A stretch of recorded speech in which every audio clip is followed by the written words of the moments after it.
President Moon has reiterated his strong will to achieve peace on the Korean Peninsula, promising to do his best with the help of the international community.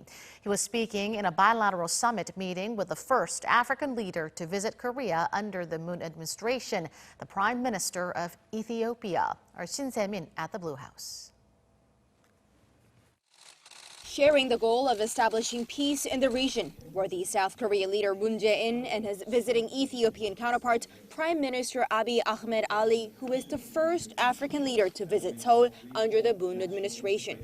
한반도의 완전한 비핵화와 평화를 위해 국제사회와 함께 끝까지 최선을 다할 것입니다. Those comments are seen as Moon expressing his unchanged resolve in bringing peace to the divided peninsula, even in the face of growing reproaches from north of the border. To that, the Ethiopian leader promised his support for Moon's efforts. South Korea has a long history with Ethiopia, which was the sole African nation to send ground troops to defend it during the Korean War in the early 1950s. Building on that friendship, the leaders also agreed to expand their traditional ties to mutually beneficial, substantive cooperation in the areas of trade, investment, and development. And they agreed on sharing economic benefits. Not only because of our historical relationship, but also due to your development model.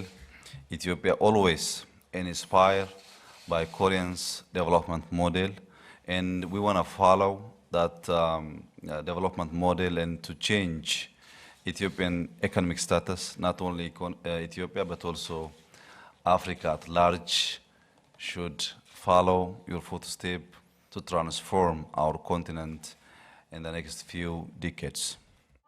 The leaders also agreed on setting up a joint ministerial committee that will meet every 2 years to broaden their cooperation, focusing on fields such as politics, business, culture, technology, and science. And the two sides signed MOUs that include providing Ethiopia with some $86 million worth of project loans for the construction of R&D centers at Adama Science and Technology University. Shin Arirang News.